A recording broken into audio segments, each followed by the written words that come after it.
समस्त लोक सुखिनो भवन्तु। समस्त लोका सुखिनो भवन्तु।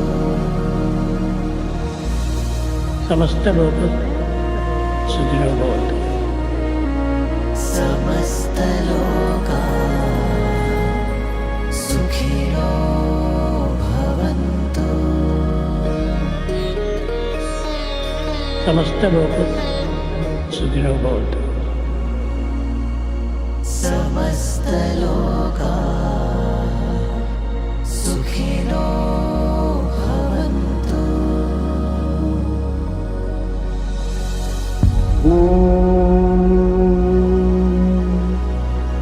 शांति शांति शांति।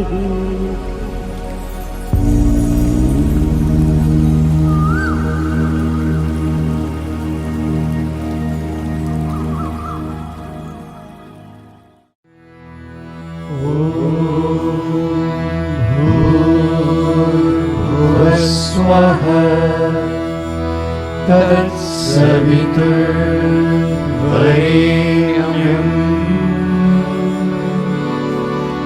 भर्गो देवस्य धीमहि धियो यो नः प्रचोदयात्।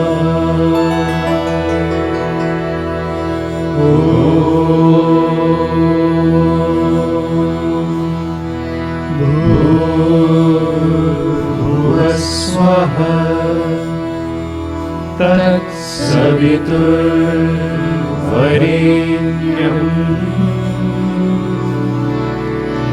भर्गो देवस्य धीमहि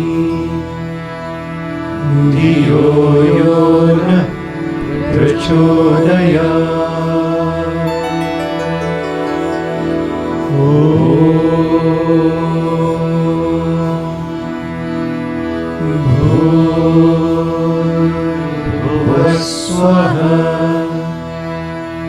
तत्सवितुर्वरेण्यं भर्गो देवस्य धीमहि धियो यो नः प्रचोदयात्।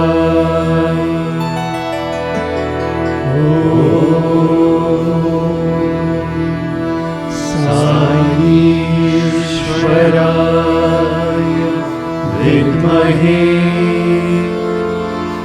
सत्यदेवाय धीमहि तन्नः सर्वः प्रचोदयात्।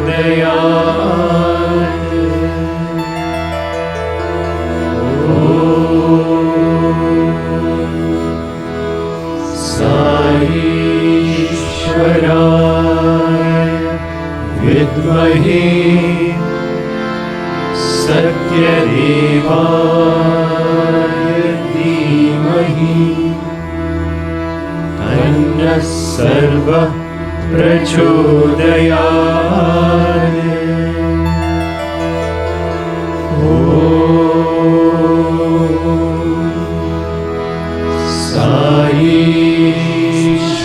ईश्वराय विद्महे सत्यदेवाय धीमहि तन्नः सर्वः प्रचोदयात्।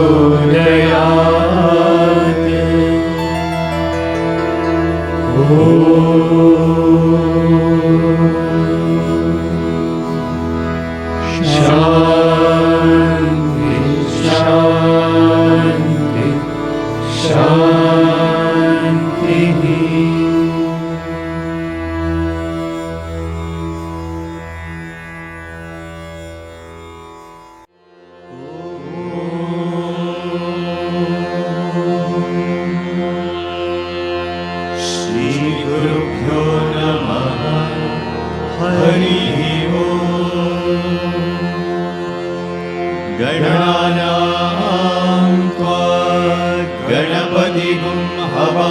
नमामहे कविं कवीनामुपमश्रवस्तमम् ज्येष्ठराजं ब्रह्मणां ब्रह्मणस्पत शृण्वन्नोतिभिस्सीदसादनम् प्रणो देवी सरस्वती वाजेभिर्वाजिनीवती दीनामवित्रयवतु गणेशाय नमः सरस्वत्यै नमः श्रीगुरुभ्यो नमः हरिः ओम्।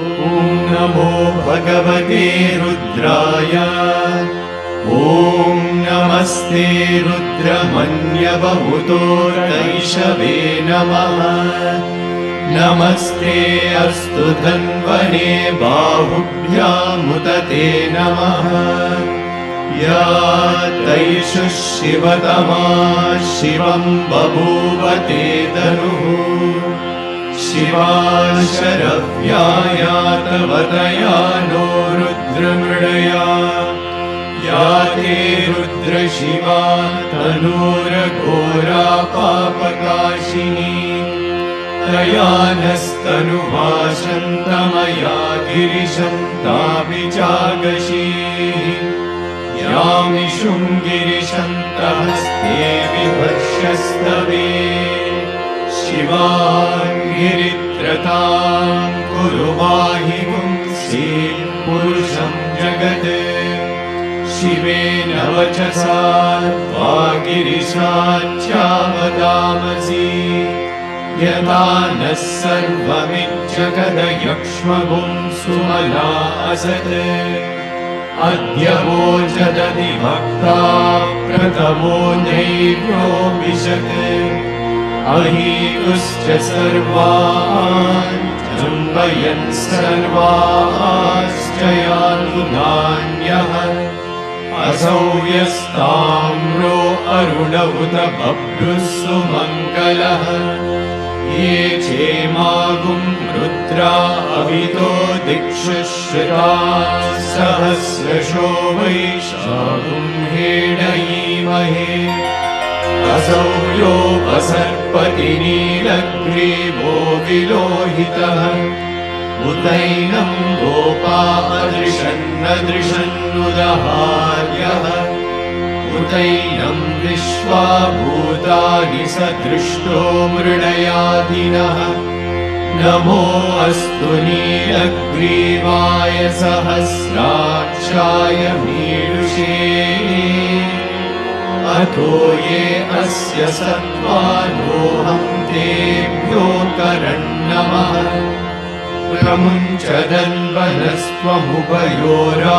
प्रमुञ्चदन्वनस्त्वमुभयोराग्नियोज्या याश्च ते हस्तैषवः पराता भगवो वपा अवतत्यदनुस्त्वगुं सहस्रांशशतेषु ते निशीर्य शल्यानां शिवो नः सुमना भवा विज्यं दनुःखपर्दिनो विशल्यो मानवागुम्भुता अनेशन्नस्येषव आमुरस्य निशङ्गतिः या ते हेतिर्मीदुष्टमहस्ते बभूवते गनुः तयास्मान् विश्वतस्त्वमयक्ष्मया परिभुजा नमस्ते अस्त्वायुधायानादकाय कृष्णवे उवाभ्यामुदते नमो बाहुभ्यां तव धन्वने परिते धन्वनो हेतिरस्मान् वृणक्तु विश्वतः अतो य इषुधिस्तवारे अस्मन्निदेहितम् नमस्ते अस्तु भगवन् विश्वेश्वराय महादेवाय त्र्यम्बकाय त्रिपुरान्तकाय त्रिकाग्निकालाय कालाग्निरुद्राय नीलकण्ठाय मृत्युञ्जयाय जयाय सर्वेश्वराय सदाशिवाय श्रीमन्महादेवाय नमः। ॐ शान्ति शान्ति शान्तिः।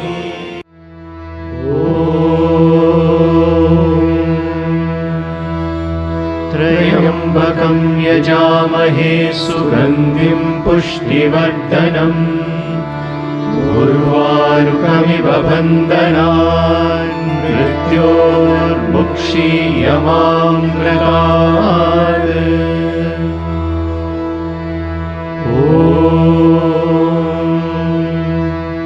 त्र्यम्बकं यजामहे सुगन्धिं पुष्टिवर्धनम् उर्वारुकमिव बन्धनान् मृत्योर्मुक्षीयमामृतात्।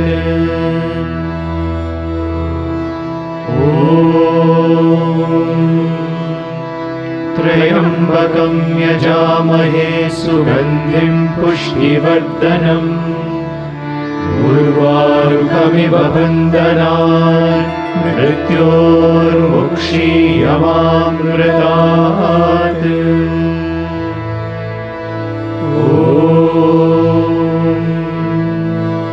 त्र्यम्बकं यजामहे सुगन्धिं पुष्टिवर्धनम् उर्वारुकमिव बन्धनान् मृत्योर्मुक्षीयमामृतात्।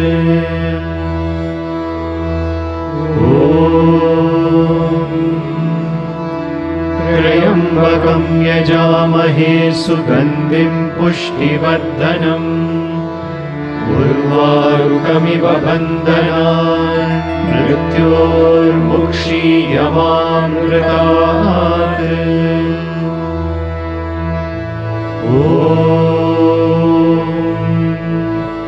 त्र्यम्बकं यजामहे सुगन्धिं पुष्टिवर्धनम् उर्वारुकमिव बन्धनान् मृत्योर्मुक्षीयमामृतात्।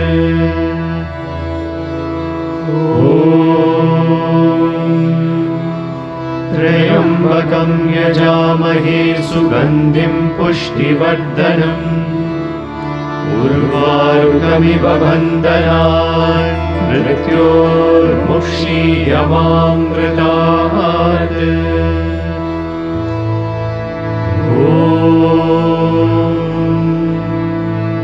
त्र्यम्बकं यजामहे सुगन्धिं पुष्टिवर्धनम् उर्वारुकमिव बन्धनान् मृत्योर्मुक्षीयमामृतात्।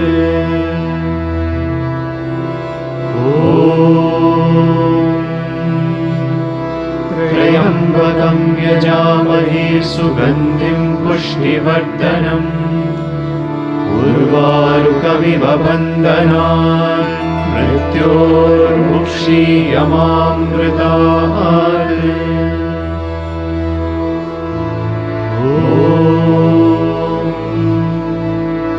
त्र्यम्बकं यजामहे सुगन्धिं पुष्टिवर्धनम् उर्वारुकमिव बन्धनान् मृत्योर्मुक्षीयमामृतात्।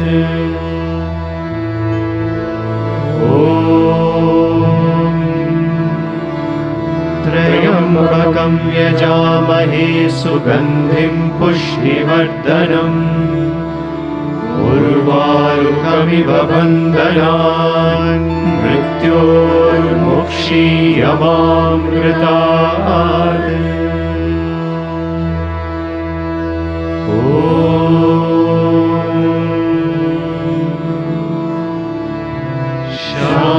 शान्ति शान्ति शान्तिः।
गजवदना गणनाथ गजानना गजवदना गणनाथ गजानना पाहि गणेशा विनायका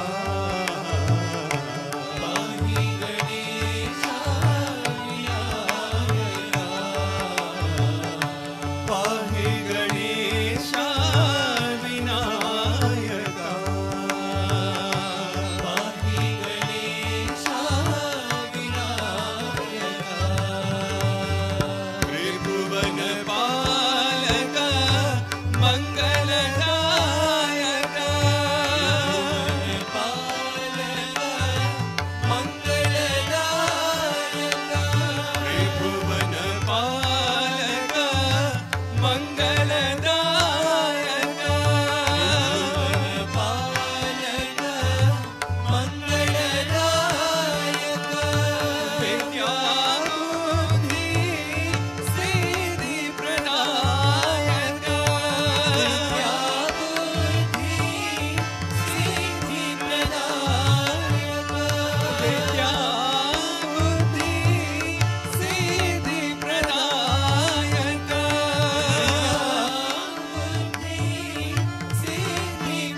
कलियुग अवतार साई नारायण कलियुग अवतार साई नारायण करति विहारा पाप विदूरा करति विहारा पाप विदूरा पावन चरणा साई नारायण पावन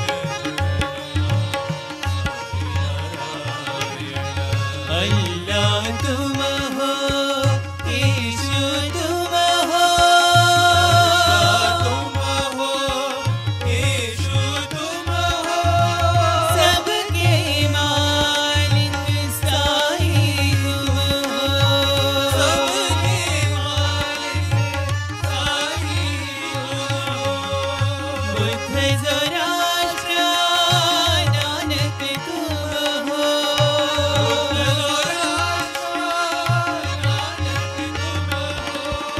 तुम हो बाबा अंतर्यामी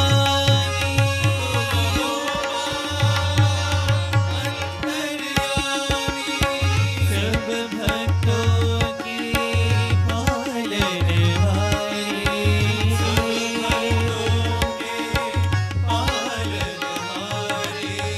कलियुग अवतार साई नारायण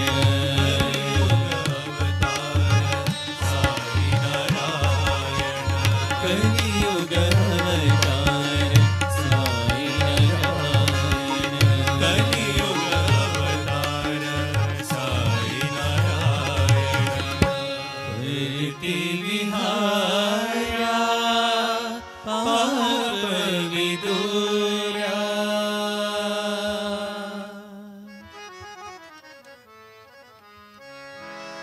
हर हर शंकर सांब सदा शिव ईशा महेशा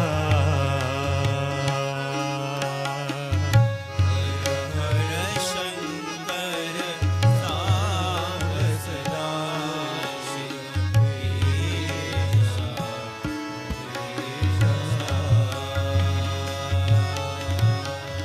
हर हर शंकर सांब सदा शिव ईशा महेशा हर हर शंकर सांब सदा शिव ईशा महेशा तांडव प्रियकर चंद्रकलाधर ईशा महेशा तांडव प्रियकर चंद्रकलाधर ईशा महेशा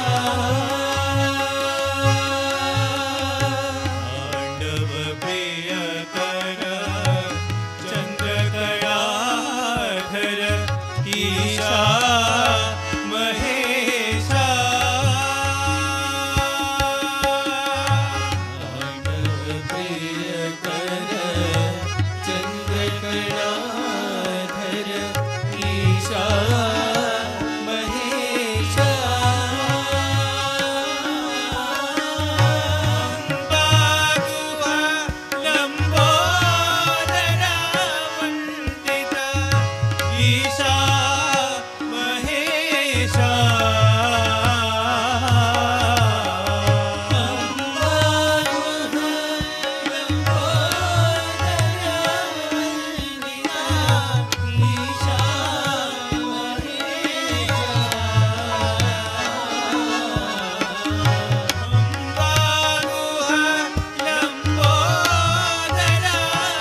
शिव ईशा महेशा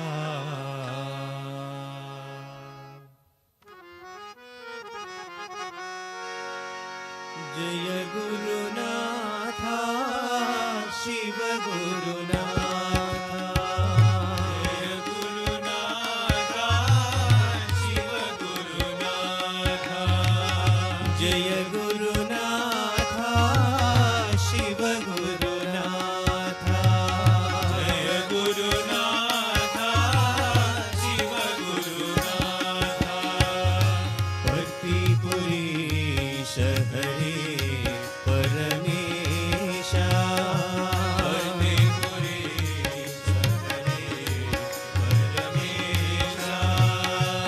भक्तिपुरी शहरे परमेशा भक्तिपुरी शहरे परमेशा जय गुरुनाथा शिव गुरुनाथा जय गुरुनाथा शिव गुरुनाथा परम दयाळा पाहि महेशा परम दयाळा पाहि महेशा परम दयाळा पाहि महेशा परम दयाळा पाहि महेशा जय जय सत्य साईशा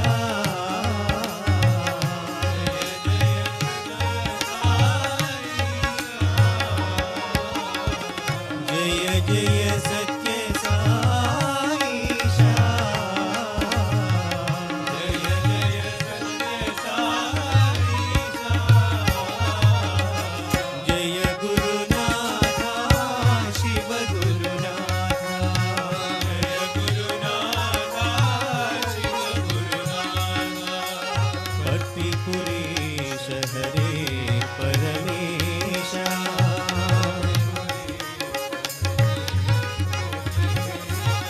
जय गुरुनाथा शिव गुरुनाथा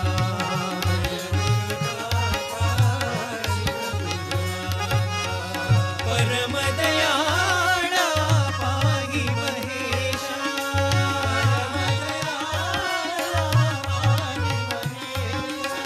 जय जय सत्य साईशा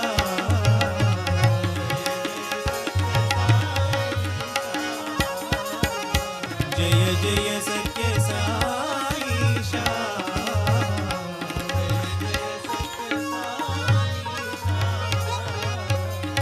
जय गुरुनाथा शिव गुरुनाथा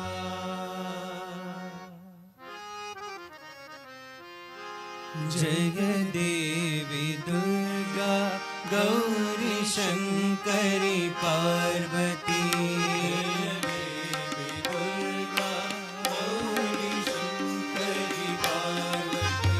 जय देवी दुर्गा गौरी शंकरी पार्वती जय देवी दुर्गा गौरी शंकरी पार्वती भुवन मोहिनी ललित लक्ष्मी कलावती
हंसवाहिनी वीणपाणि सरस्वती हंसवाहिनी वीणपाणि सरस्वती जय देवी दुर्गा गौरी शङ्करि पार्वती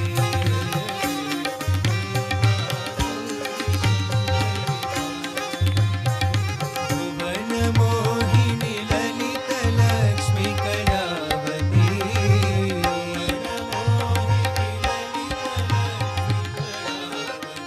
जय देवी दुर्गा गौरी शङ्करि पार्वती देवी दुर्गा गौरी शङ्करि पार्वती कमलकामिनी हरि नारायणि भगवती कमलकामिनी हरि नारायणि भगवती वेदमाता विद्यादायिनी भारती वेदमाता विद्यादायिनी भारती हंसवाहिनी वीणपाणि सरस्वती हंसवाहिनी वीणपाणि सरस्वती हंसवाहिनी वीणपाणि सरस्वती हंसवाहिनी वीणपाणि सरस्वती जय देवी दुर्गा गौरी शङ्करि पार्वती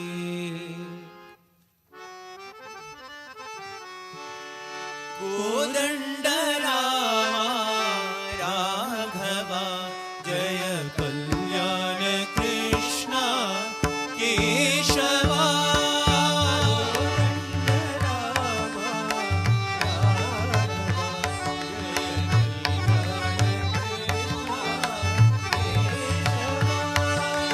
कोदण्ड रामा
ॐ नमो भगवते वासुदेवाय ॐ नमो भगवते वासुदेवाय ॐ नमो भगवते वासुदेवाय ॐ नमो भगवते वासुदेवाय हरि ॐ नमो भगवते वासुदेवाय हरि ॐ नमो भगवते वासुदेवाय हरि ॐ नमो भगवते वासुदेवाय हरि ॐ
शान्ति शान्तिः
Offering my most loving pranams at Bhagwan's lotus feet.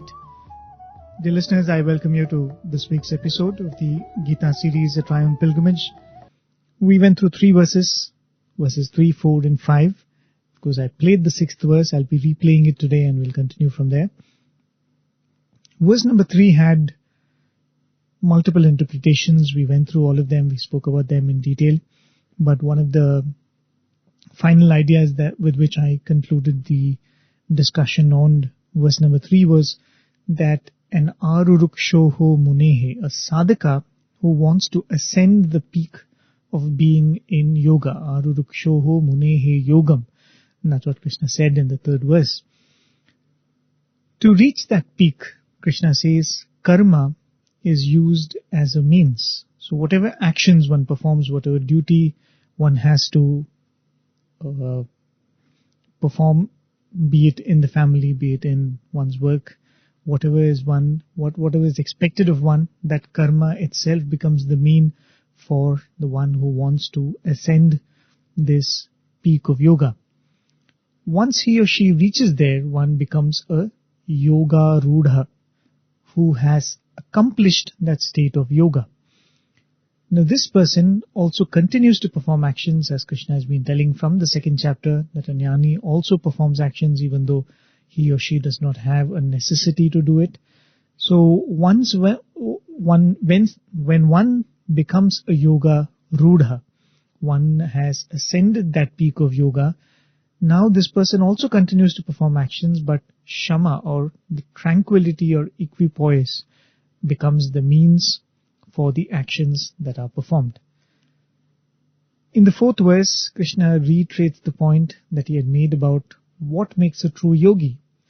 A person who is a sarva sankalpa sannyasi, a renouncer of all sankalpas, thoughts that eventually end up becoming raga and dvesha. He is spoken of as a yoga rudha, one who has attained yoga. And Krishna reminds that state is reached by one who is not attached to sense objects and karma. And when he says karma, as we had discussed, it means not getting too attached to the actions and the duties one has to perform and the consequences of those actions and duties that one has performed. So one has to, this is something again, as we discussed last time, a repetition of what Krishna has said before. It is not about not wanting any consequences at all. We went through that in detail when we had discussed it, I think in the 3rd or 4th chapter, but not being attached to it, not being overly fixated about the consequences or the rewards that come thereof. The 5th verse is a very interesting one, and this will become the basis for the next few shlokas, and so I will give a more detailed summary on that. In this shloka, it clearly states that you are responsible for your own uplift, you are responsible for your own downfall. Krishna tells Arjuna, you must raise yourself and you must not put yourself down. Uddaret atmana atmanam na atmanam avasadayet, is what Krishna had said in verse number 5. Then he says, you are your own friend, you are your own enemy. Atmaiva hi atmano bandhuhu atmaiva ripuratmanaha. And as we had discussed last time, this is a very important statement that Krishna is making. Each one of us is responsible for our own spiritual uplift. And in the path of spirituality, you cannot blame anyone, you cannot hold anyone responsible for either your progress or your stagnation. And when we say a friend or an enemy, a bandhuhu or a ripu, the one who is taking you closer to God, one who is taking you closer to the goal is your friend, and one who distracts you or impedes this journey towards God is your enemy. So when we say, I am my own enemy, I am my own friend, what does it really mean? Let me give you an example which is probably contextual in the situation we're all in. We all have an immune system in our body, and this immune system protects us from germs and viruses and other attacks on the body. So it is a system that helps me lead a disease-free life. But the same system can begin to harm me and even kill me if it turns against the body cells, and that is what we refer to as an autoimmune disease, right? So there is a certain change in the state of the system that makes what was my friend into an enemy.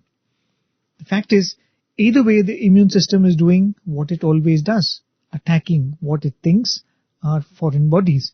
But a small change in the state, something changes within the system, something goes wrong, and it begins to endanger us. When Krishna says, you are your own enemy, you are your own friend, there is some change in the nature of some of the instruments within that is causing this shift. The same instruments harm and the same instruments serve our interests too. And when we say Atmaivahi Atmano Bandhuhu, one of the words Atma used is to represent body, mind, senses complex, right? We've been speaking about that over the past few weeks. The word Atma has three different meanings, just to refresh you. One is the Satchidananda Atman, which is Brahman, which is pure, which is our true self. Then Atma is also used to represent the word self. When I say myself, I do it myself, I am myself. So that small self, what we refer to in English, is also, the word Atma is used even for that. The word Atma is also used for the mind. It is also used for the Antakarnas. When I say,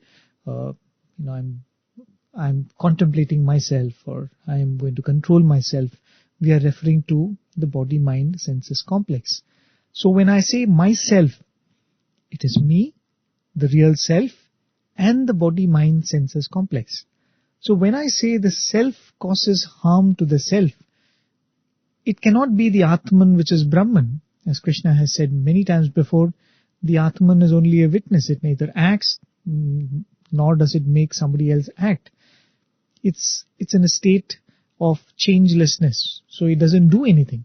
So what must be changing in the body-mind senses part? What must be changing is the body-mind senses part of the self. So in the next shloka, which I played for you last time, but I promised to play again today and discuss it in detail, Krishna explains in what state the self is an enemy, in what state the self becomes a friend. Again, a very beautiful shloka. So I'll play it again, then we'll discuss it in detail. I have it rendered here, as always, in the voice of Brother Shyam. We'll listen to it. It was the meaning that I gave last time was a bit cryptic, but as we discuss today, we will see how beautifully Krishna is introducing some concepts which are fundamental to spirituality here.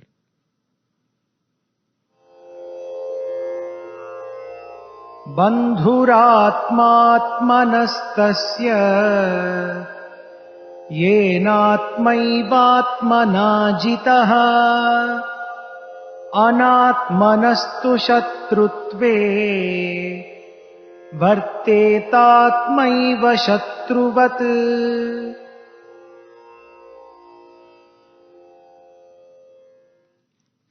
So that is the shloka that we went through last time. I'm not reading that meaning again, but we'll discuss about it, and we will see what a beautiful idea that Krishna is conveying through this shloka. As we saw, Krishna explains in what state the body-mind senses become a friend and in what state they become an enemy. When we were students for the sports meet, we once did a presentation on the ancient martial art form from Kerala, the Kalaripayattu form. I think many of you must be aware of that. There are many weapons that a Kalaripayattu warrior is taught, from the regular sword, the sword and the shield, in fact, the long stick, there's a short stick, there's a mace, and many such instruments are learned, apart from hand combat, of course. So when we were making this presentation in front of Swami, we made different groups and each group learned one weapon, and that was what was displayed in the sports meet before Swami. Among the many weapons, one of the deadliest weapon was the weapon called Urumi. It's a very interesting kind of a contraption, if I could put it that way. Imagine there are about 5 whips put together in one whip. And all these whips are actually made of metal, so they are flexible swords. That is what the Urumi is. It is like, imagine having a sword which is 4 or 5 feet long, and it is not like a straight metal sword, but it is a flexible sword. And there are 5 such flexible swords put together with one handle. And that's what was Urumi, and some of the advanced warriors would use 2 such Urumis simultaneously. Right? And even traditionally, apparently this weapon is one of the weapons that is taught last to the Kalaripayattu warrior. The reason this weapon is the most deadliest among all the other weapons is because it can harm the opponent fatally. There's no doubt about that. That's what weapons are meant to do. But what makes this really lethal is, if one does not have perfect mastery and control over it, it can harm even the person who is using the weapon, and it can harm the one who is wielding the weapon fatally. Our body-mind senses are like this weapon Urumi. If we don't learn to control it, we will definitely hurt others. There's no doubt about that. If we don't have control over our words, our actions, our temper, we will make the life of everyone around us miserable, right? We have been in that position, we've been in the receiving end and in the end of the person who's troubling everybody else. But the person we spend maximum time with, each one of us, is ourselves, isn't it? And if we don't have mastery over ourselves, we will be hurting ourselves more than anything else. And we will do this in both ways, one directly and the other indirectly. Because one is, we will make our present miserable. If my mind is not under control, I'm going to be, I'm going to be restless. I'm not going to have peace of mind. How that precisely happens is, we will talk about it when we discuss the next shloka. But indirectly, also we end up hurting ourselves, because when we harm others, that always comes with consequences, and those consequences will also have to be borne by us.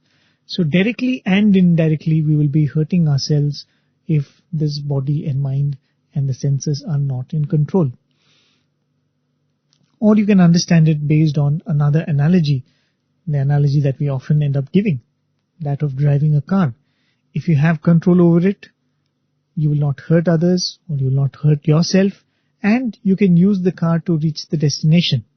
But if you have not mastered the art, then sitting in that and driving, you endanger yourself as much as you endanger others around. So that is the answer. The state of self-control or self-mastery is the state in which we can be our own benefactors. Right? Krishna says, Bandhuhu Atma Atmanaha Tasya. The self is the friend of the self for him. Yena Atma Eva Atmana Jitaha. For whom the self has been conquered by oneself.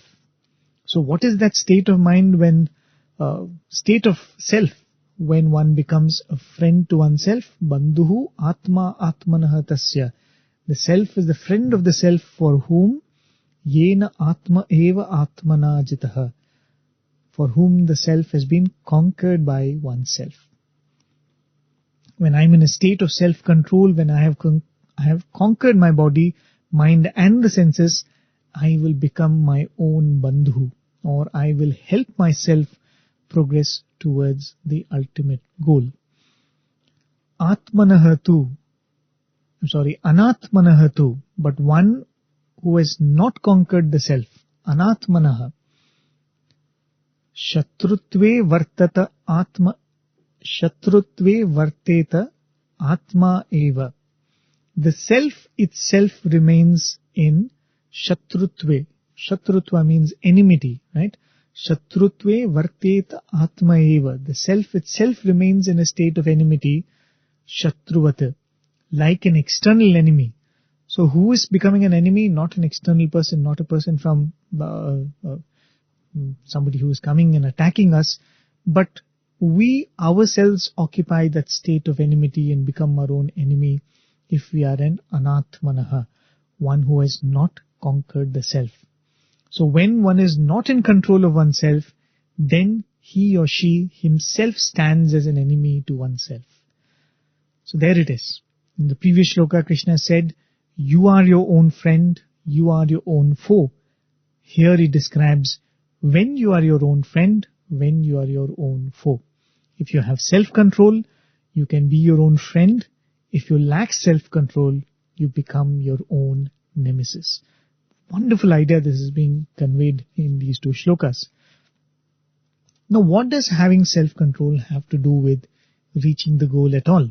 Right? That's one question that anyone can come up with. The second and third chapter have made it very, very clear that jnana alone can liberate. Actions don't liberate. Emotions don't liberate.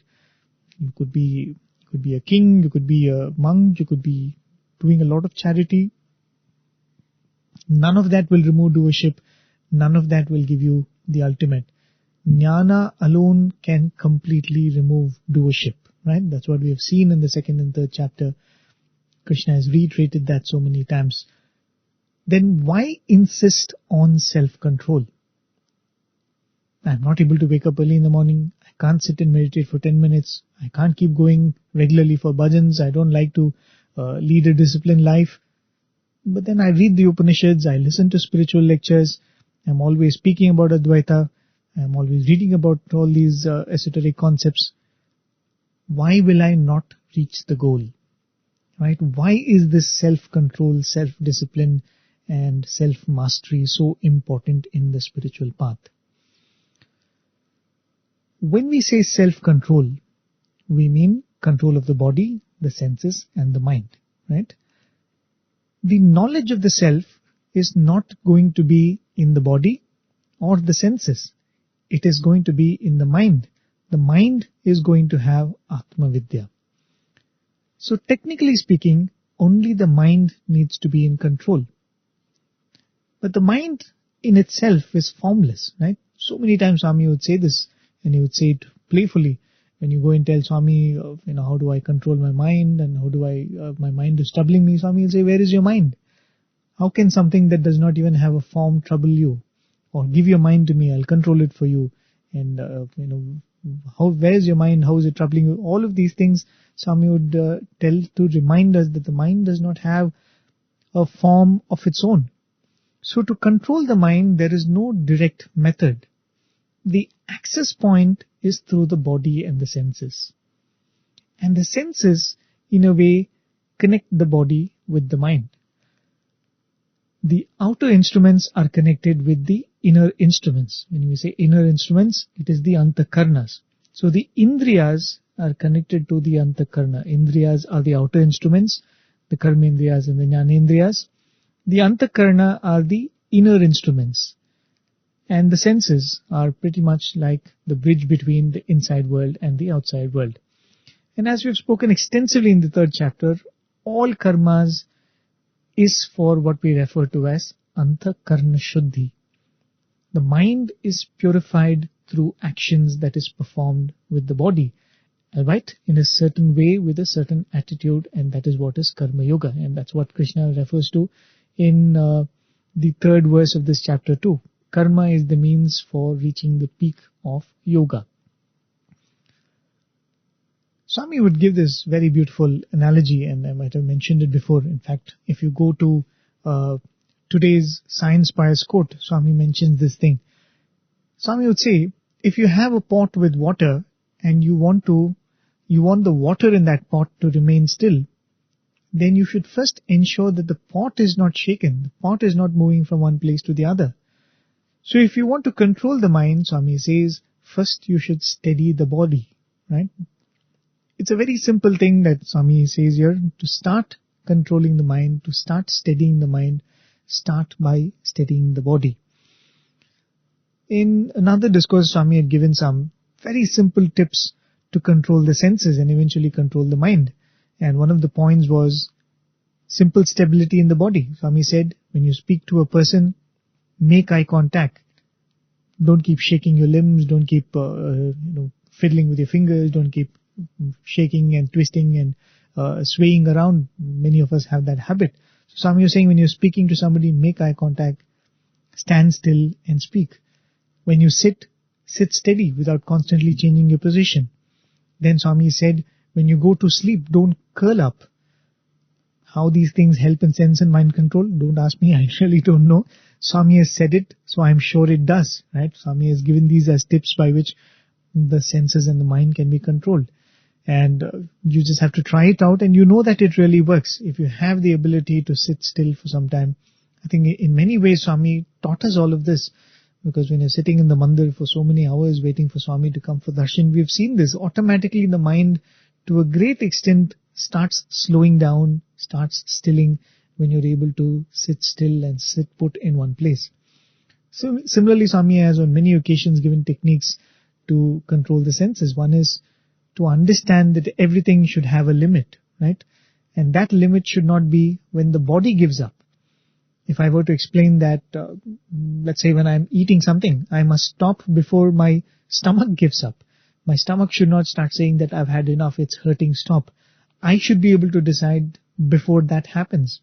Similarly, when I go to sleep, I must wake up before I've completely slept and the body says, I can't sleep anymore, you wake up, right? Sometimes that's how we wake up. We're just like, can't sleep for a minute more.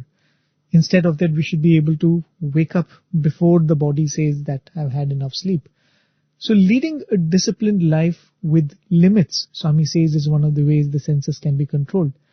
Then Swami would say, having higher goals in life as such can help you have control over the body and the senses. In other words, knowing that catering to the senses is not an end in itself.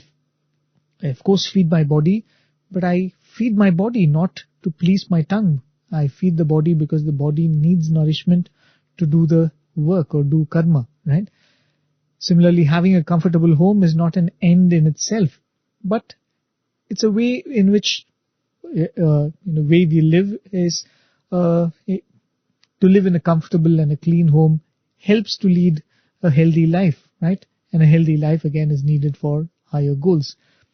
And in one of Swami's discourses, he mentions this point, and in fact, I was surprised to see that Swami says, taking responsibility for one's own spiritual journey, precisely what Krishna has been telling here. That is a good way of controlling the senses. And if any of you are wondering where I'm pulling out all of these points from, most of these points are from one of Swami's 1990 Samuko's discourses, the one on the senses. I forgot to take the reference, but if you go through the 1990 Samuko's discourses, you'll find that one of them is about controlling the senses or mastering the senses. In that one discourse, Swami mentions most of these points. Now when we talk about controlling the mind, this is all about more to do with controlling the body and the senses. When we talk about controlling the mind, there's something specific that Krishna mentions in the next shloka. But it's not, of course, anything new, because when you say controlling the mind, sometimes you need to control of the mind even to do wrong things, right? You need mastery of the mind, you need skill of the mind, you need concentration in the mind, even to do wrong things. Or if you really look at it, much harm in the world has been done by science, right? Which calls for immense self-discipline and hard work. But when we say mind control, it automatically means even subduing the lower desires of the mind with the higher impulses of the mind. So when we say yena atma eva atmana jitaha, it also means winning over or conquering the lower mind with the higher mind. Conquering the lower desires and impulses of the mind with nobler impulses. It is then one becomes a friend to oneself. Otherwise, even to be a criminal, let's say a corporate fraudster or an unethical businessman, you need enormous amounts of concentration, skill, and sometimes a lot of patience, right? And sometimes you give up small things in pursuit of larger gains.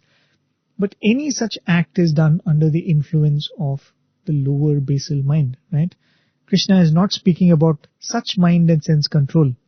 That is why maybe the play with the word Atma is coming repeatedly, because somewhere that overtone of Atma being pure, Atma being Brahman is always in a very subtle manner, in a very subconscious way, it is being inserted through the shlokas. So the ultimate idea is to make the Atma the true ruler of all actions. And when I say Atma here, it is the Atma which is Brahman, right? And maybe that is one of the reasons why the play with the word Atma is constantly being used here. Now coming to the specific mind control that Krishna speaks about, right? So till now whatever we've seen is, it is necessary to control and purify the mind. And for that it becomes necessary to control the body, and the control of the senses is also necessary. Controlling the body and the senses are things which can be simply done. Spirituality or having a spiritual bent of mind helps in that. But even without that, the body and the body and the senses can be controlled, right? If you're going to an army school, or if you're in a very, very regimental household where everyone is being very strict with you, no one is speaking about any spirituality. Still there will be body control, there will be sense control to a greater extent. But when we're talking about mind control, that is where the idea of the spiritual journey comes in. And as I just mentioned, it also means controlling the lower tendencies of the mind with the nobler tendencies of the mind. But there's another way of self-control, mind control, which Krishna speaks about in the next shloka. We'll listen to that. This is shloka number 7 from the 6th chapter.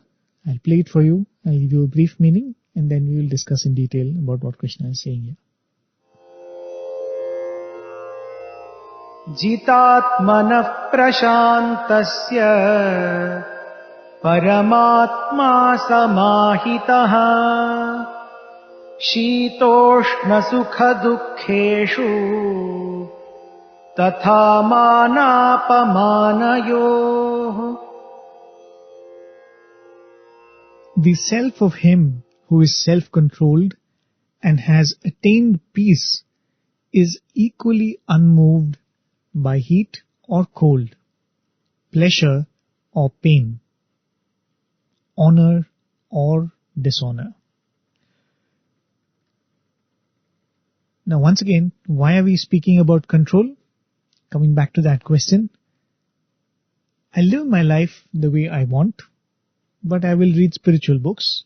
I will listen to all these Gita talks and Satsang that you're giving. Why can't I reach the goal? The question that I had asked before, I think I've not sufficiently answered that. The simple answer is, to reach somewhere, to reach a destination that you want to get to, sometimes simply going with the flow is not the best option. Say I'm going in a boat from upstream to downstream. Then I really don't need to do anything. I just have to get into a boat and go with the flow. But life as we know it is not like that. Life is like being on a boat in the middle of a wide, vast ocean. That is why we call it Samsara Sagara, right? Sagara means an ocean. Samsara means the worldly life. So the worldly life is referred to as Samsara Sagara. I am in the middle of nowhere on this vast ocean. Wherever I see there is only water. And say there is a certain direction in which I wish to go, and in order to reach land. So I must learn to sail my ship, isn't it? But what are we doing? We end up doing something very, very silly. One, we let the tides take us where they want. So we have traveled for days on end, but there is no guarantee that we are moving towards land. In the same manner, just going the way the world pulls us, we spend many, many lifetimes, but we are stuck where we are. We make no progress really, right? That is why we refer to this as getting caught in this whirlpool of life. Samsara Sagara, you're going round and round, birth to death.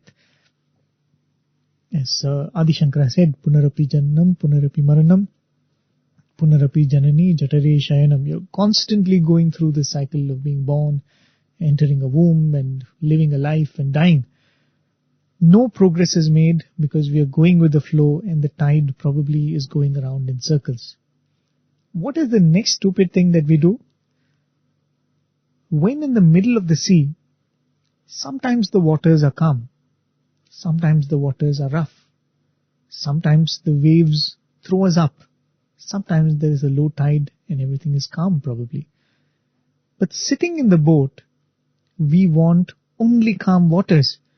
We not only have less control over the boat, but whatever little control we end up having, we use it only to go in search of calmer waters. And the problem with that is, it is an ocean and there will always be waves. It is complete stupidity to hope that there will be no big waves and there will be no disturbance in the water. Sometimes there will be a storm. So in wanting only calm waters, we will further get lost and we are signing up for disappointment, as I've said many times before, because there is nothing like a waveless, stormless, calm sea. As Swami would say, life is an interval between pleasure and pain. In this life, we only keep going after pleasurable experiences and we use all our resources in our control just to avoid this pain, like how we all do, right? From education to friends to money to all these resources, we use it only to avoid pain and get more pleasures. We will only be going in circles in the ocean, right? I hope that analogy is making sense. A little bit of control we kind of gather in, as someone would say, that we have been coming again and again and again in this samsara, that we become experts, that by default we learn a little bit of control. As I said, even to do a lot of bad things and do a lot of wrong things, you need certain control over your body and the mind. So we do gain control, but that little control that we have earned, we are only taking our boat of life in search of calmer waters, and that is a stupid thing to do.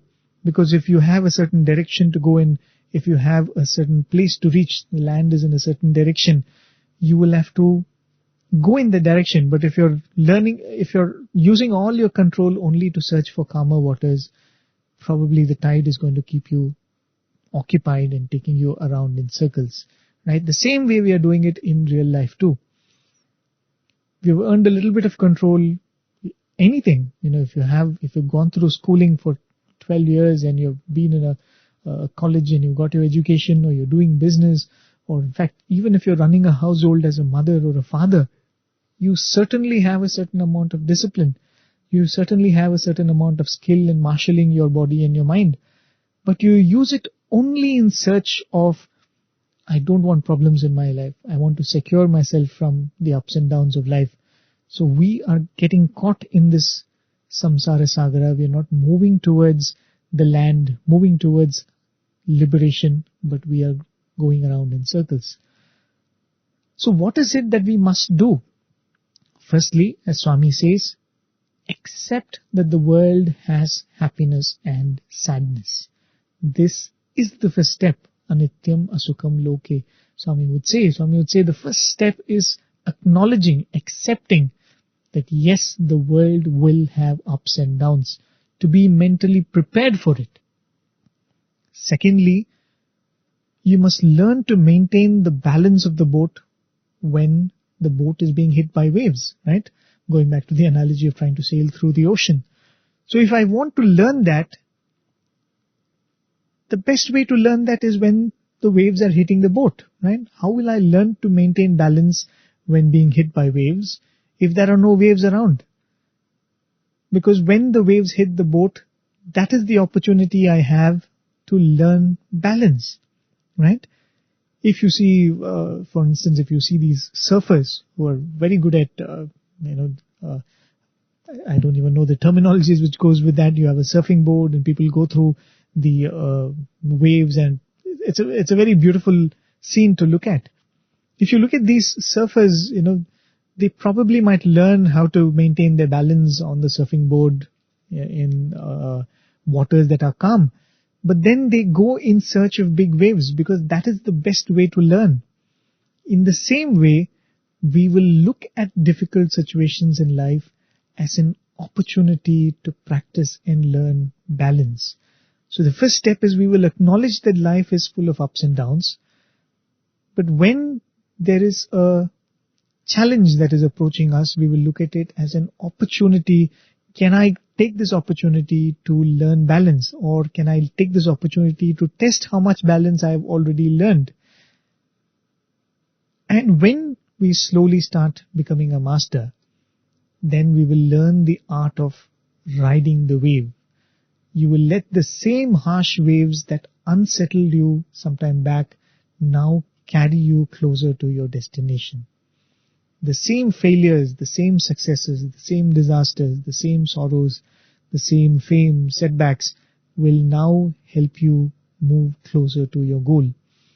For that, the first thing is not be completely inimical to the ups and downs of life, not be averse to them, acknowledge that they are part of life, and then that adventurousness to look forward to them, because only in the wake of challenges I can learn balance. And once that is mastered, now every challenge will become not only an opportunity to learn, but an opportunity to take you closer, right? As if I'm not wrong, it is Khalil Gibran's words who says that and disaster viewed rightly becomes an opportunity for progress, right? Something to that meaning, Khalil Gibran says. And that is why this attitude is very important.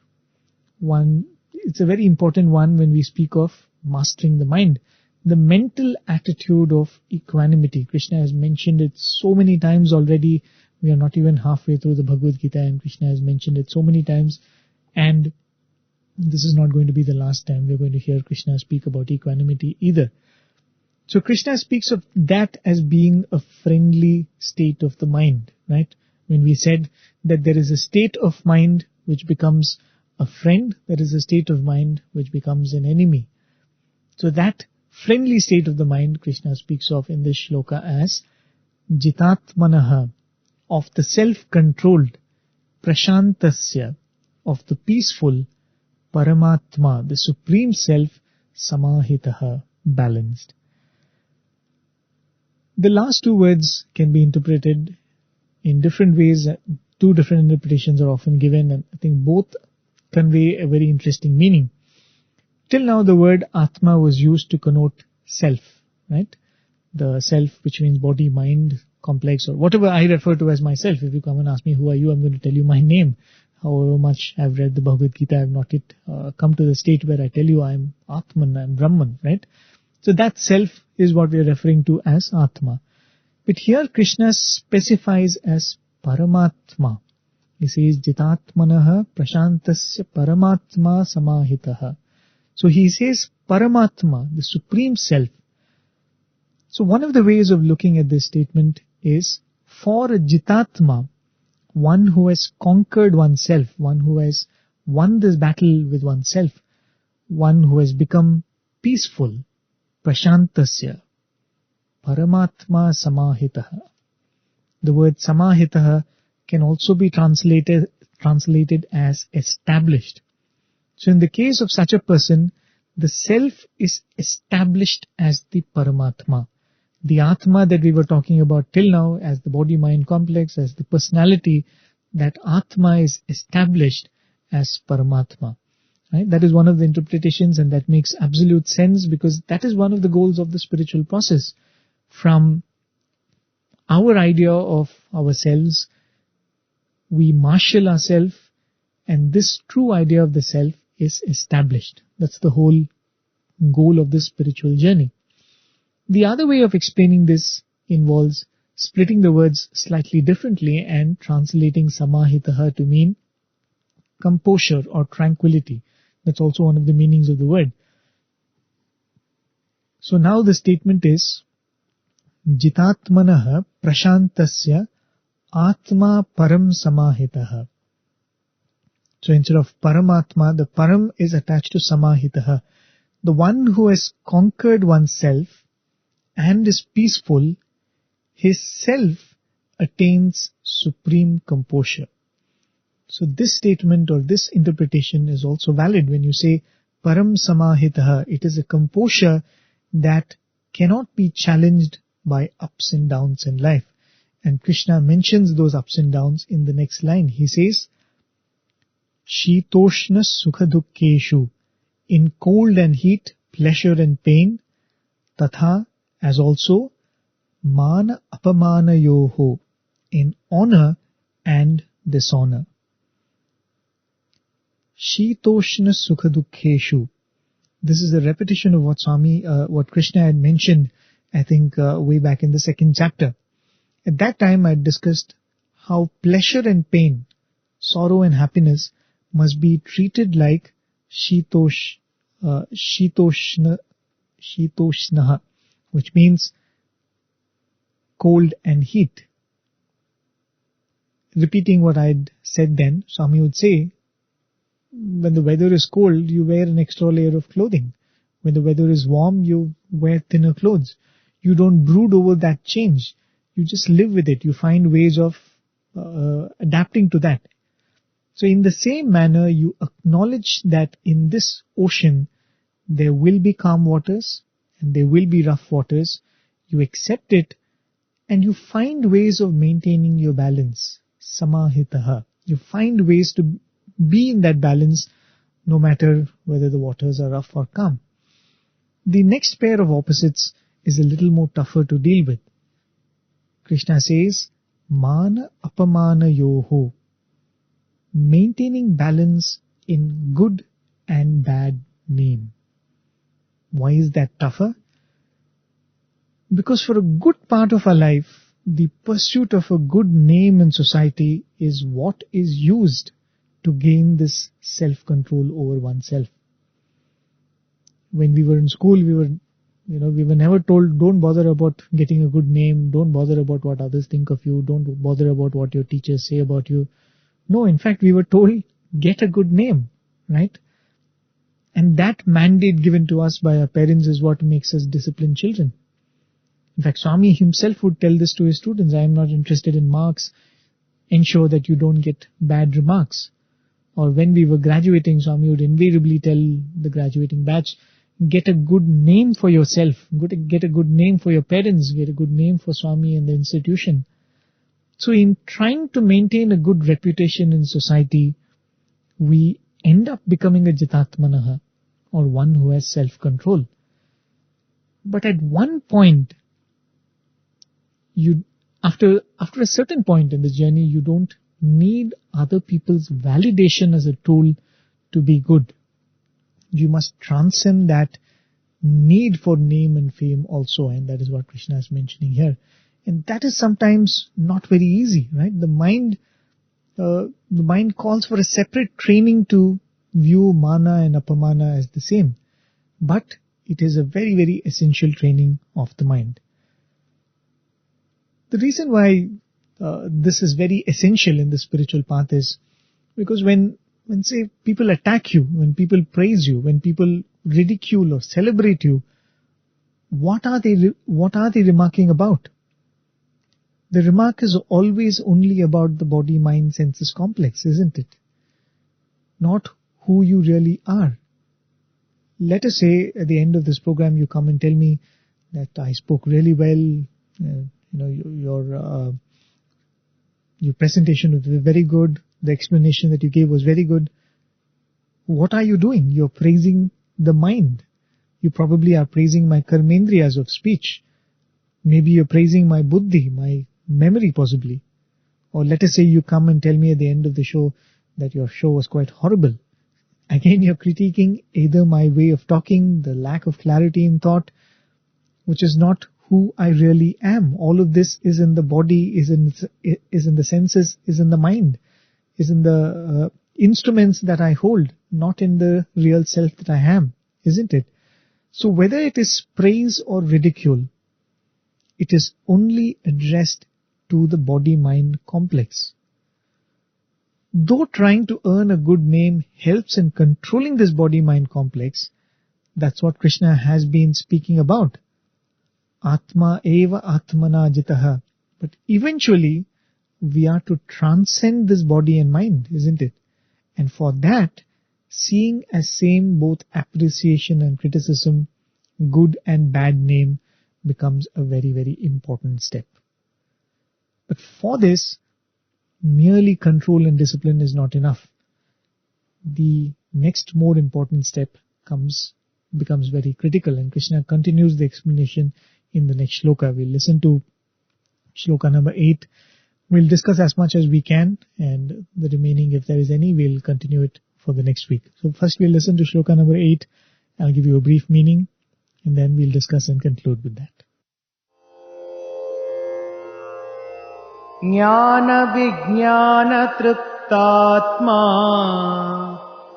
कूटस्थो विजितेन्द्रियः युक्त इत्युच्यते योगी समलोष्ट्राश्मकाञ्चनः.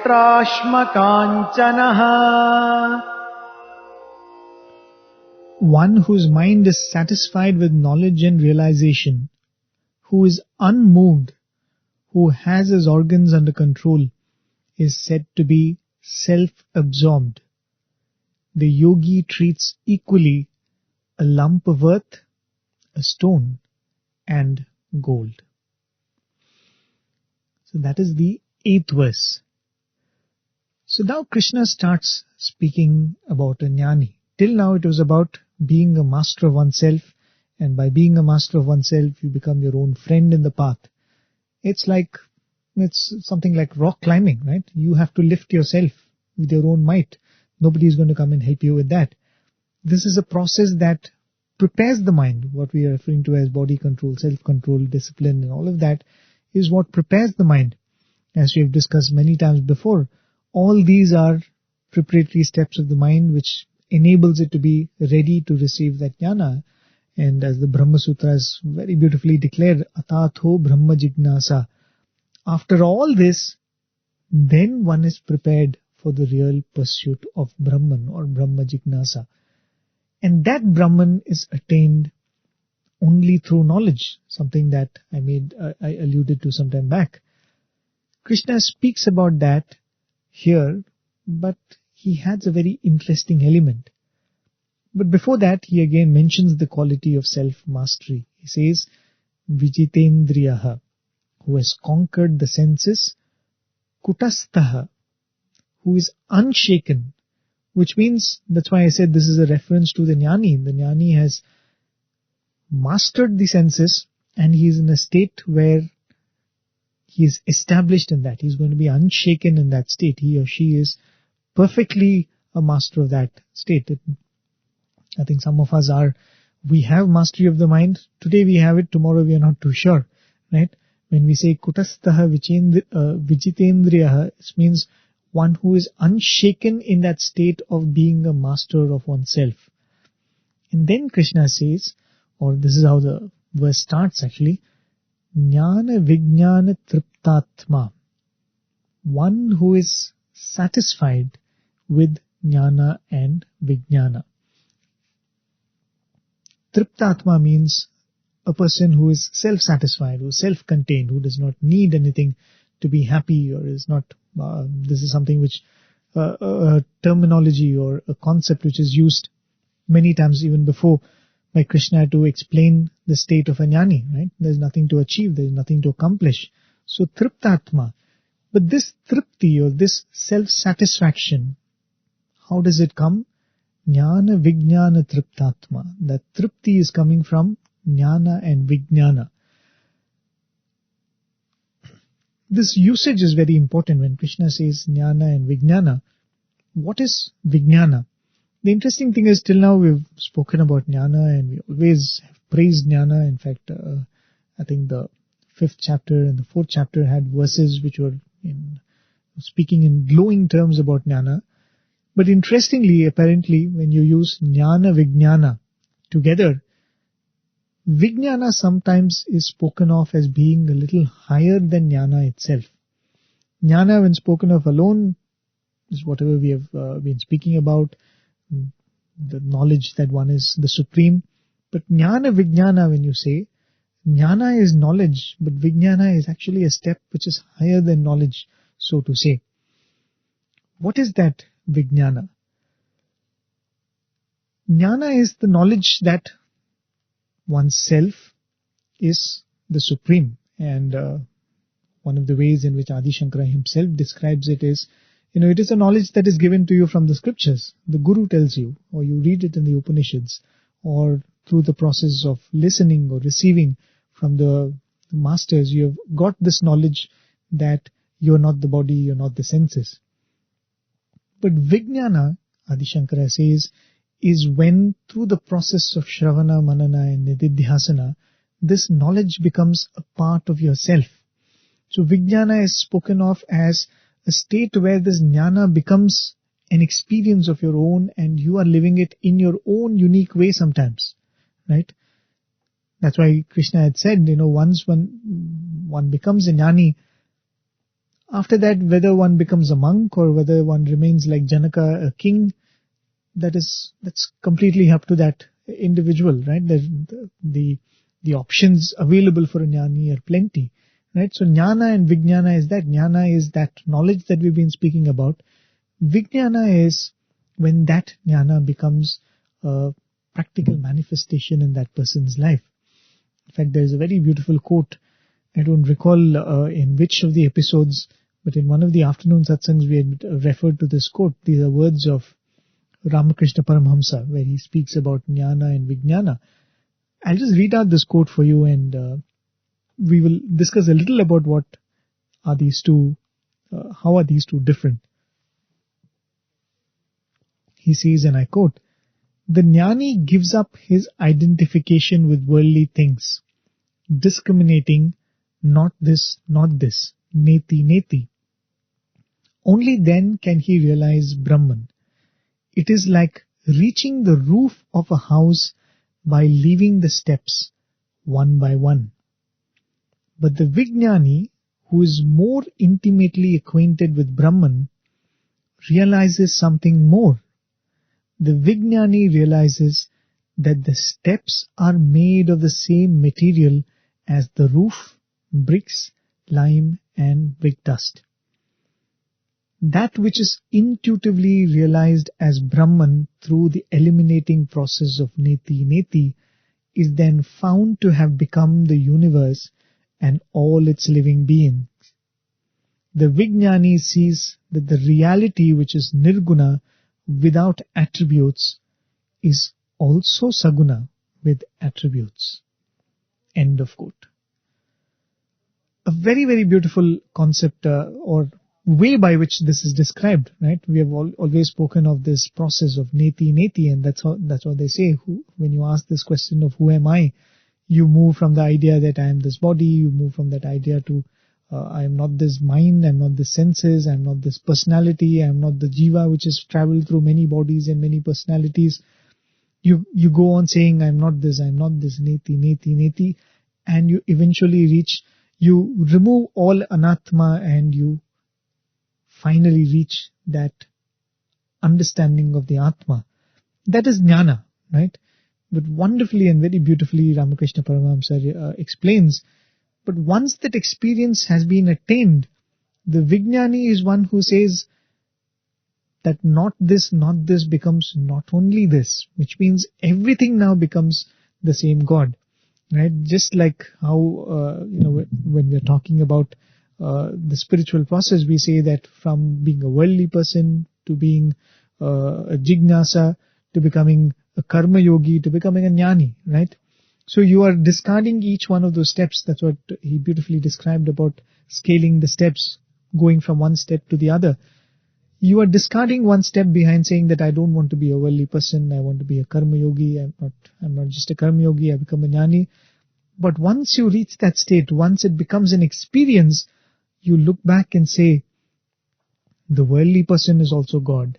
The person who is person who is struggling on the spiritual path is also God. The person who has no idea about the spiritual path is also God. The jnani is also God, right? That's again a beautiful idea that Krishna makes a reference to in the previous chapter also. So when you talk about jnana vijnana, it means knowing something and then that knowledge becoming completely part of yours, right?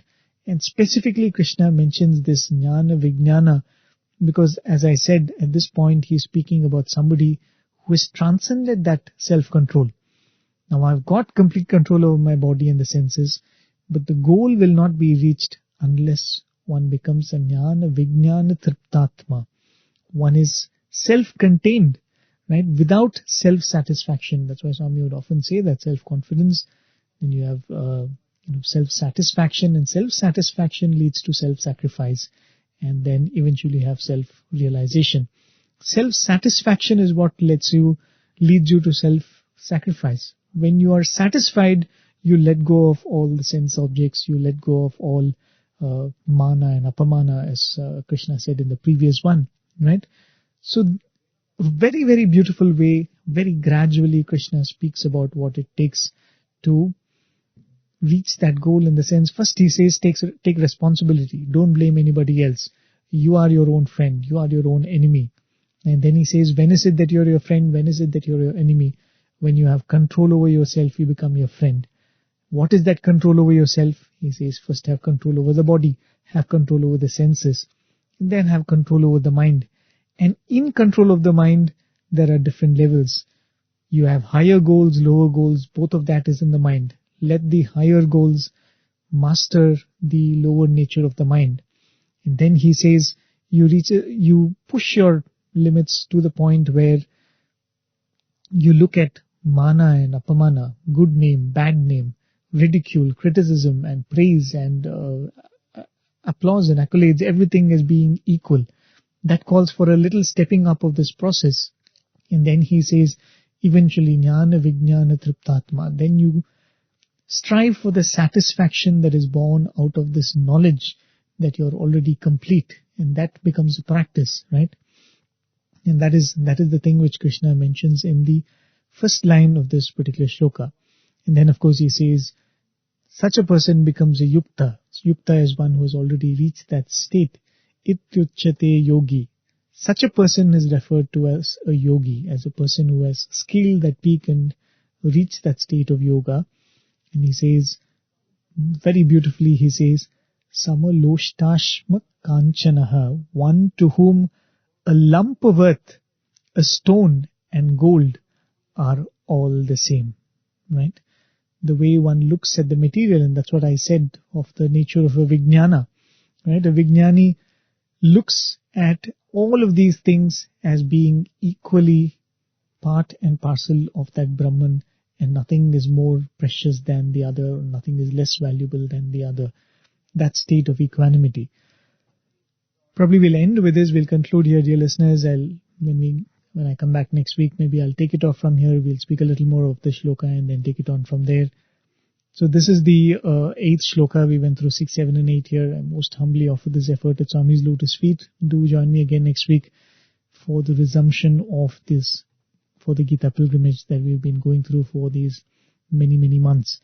Till I meet you all next week, take care, keep safe. Jai Sai Ram. ॐ जय जगदीश हरे स्वामी सत्य साई हरे भक्त जना संरक्षक भक्त जना संरक्षक पति महेश्वरा ॐ जय जगदीश हरे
समस्तलोका सुखिनो भवन्तु समस्तलोका सुखिनो भवन्तु समस्तलोका सुखिनो भवन्तु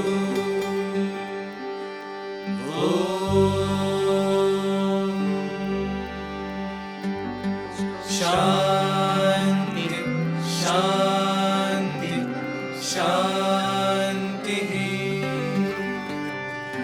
जय बोलो भगवान श्री सत्य साई बाबा जी की जय।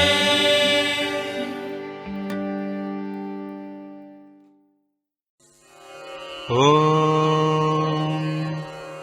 साईश्वराय विद्महे सत्यदेवाय धीमहि तन्नः सर्वप्रचोदयात्। ॐ साईश्वराय विद्महे सत्यदेवाय धीमहि तन्नः सर्वप्रचोदयात्। ॐ